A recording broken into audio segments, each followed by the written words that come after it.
Assalamu alaikum. Hello, everybody. Welcome back to my live session and welcome back to my page. Keep learning English. This is Jaidesh Son. I hope you are bright and shine. I am also doing great by the grace of the Almighty Allah. আজকে আমরা spoken ইংলিশের live ক্লাসে সুন্দর একটি concept clear করব, যেটি ছাড়া কিন্তু আপনি স্পোকেন ইংলিশে কথা বলতে পারবেন না। তো বিগত ক্লাসে আমি বোঝানোর চেষ্টা করছিলাম যে স্পোকেন ইংলিশে যে সাবজেক্টগুলো দিয়ে আপনি সেন্টেন্স মেক করবেন এবং প্রেজেন্টে বা বর্তমানে আপনি যে ভার্বগুলো দিয়ে স্পোকেন ইংলিশে সেন্টেন্স মেক করতে পারবেন সেটার কনসেপ্টটা ক্লিয়ার করছিলাম।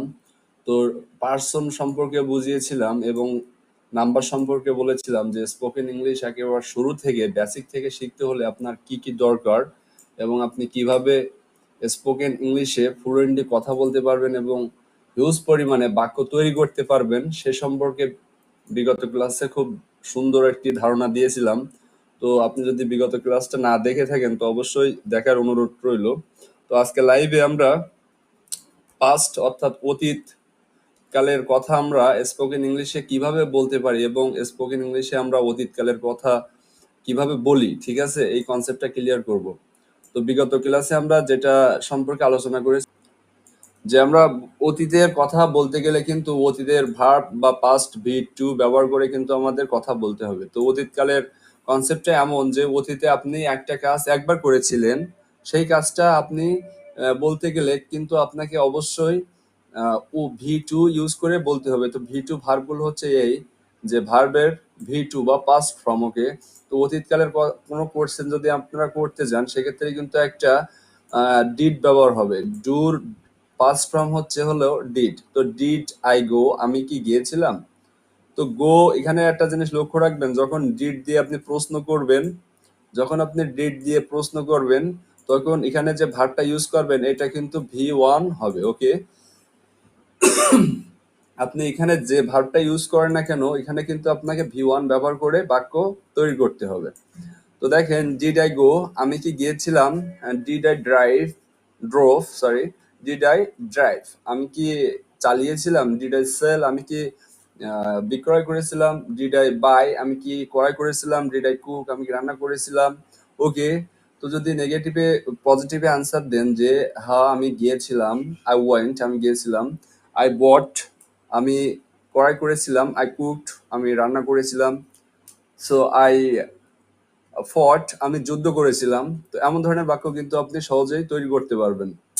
যদি আপনি নেগেটিভে অ্যান্সার দিতে যান সেক্ষেত্রে কিন্তু আপনাকে অবশ্যই ডিডটা ব্যবহার করে নেগেটিভে উত্তর দিতে হবে যে আমি যাইনি। দেখেন এখানে আই ডিডেন্ট গো, আমি যাইনি। তো আমি খাইনি, আই ডিডেন্ট ইট, আমি খাইনি। আই ডিডেন্ট ড্রাইভ, আমি চালাইনি। আই ডিডেন্ট বাই, আমি ক্রয় করিনি। আই ডিডেন্ট সেল, আমি বিক্রয় করিনি।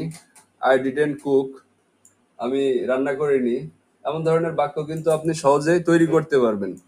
ওকে, আই ডিডেন্ট স্মোক, আমি ধূমপান করিনি। আপনি এমন ধরনের বাক্য কিন্তু বলতে পারবেন নেগেটিভে। ওকে, তো একটা জিনিস মাথায় রাখবেন, যখনই আপনি ডিড ইউজ করবেন তখন কিন্তু ভার্বের বেস ফর্ম হিসাবে আপনার ভার্বটা ব্যবহার হবে। ওকে, এখানে কিন্তু আবার V2 ব্যবহার করে বললে কিন্তু বাক্যটা কারেক্ট হবে না।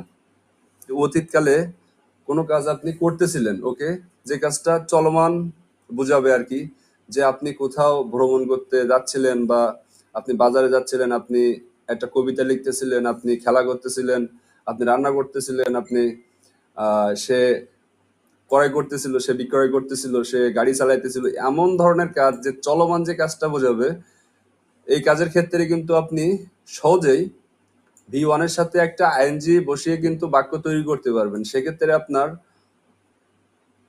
বি ভার্ব হিসাবে বা অক্সিলারি ভার্ব হিসাবে ওয়াজ এবং ওয়ার ব্যবহার করতে হবে। তো ওয়াজ আপনি কখন ব্যবহার করবেন এবং ওয়ার কখন ব্যবহার করবেন এই বিষয়টা মাথায় রাখতে হবে।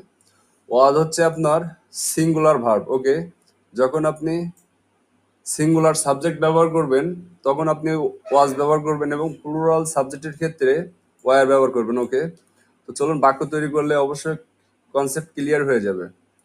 তো ওয়াজ আই গোয়িং প্রশ্ন করতে হলে আপনাকে এখানে বিভাগটা জাস্ট আগে নিয়ে আসবেন, প্রশ্ন হয়ে যাবে যে ওয়াজ আই গোয়িং, আমি কি যাচ্ছিলাম। তো সেম ভাবে ওয়াজ আই প্লেয়িং, আমি কি খেলা করছিলাম। ওয়াজ আই রাইটিং, আমি কি লিখতেছিলাম। ওয়াজ আই ডুইং, আমি কি করতেছিলাম। ঠিক আছে।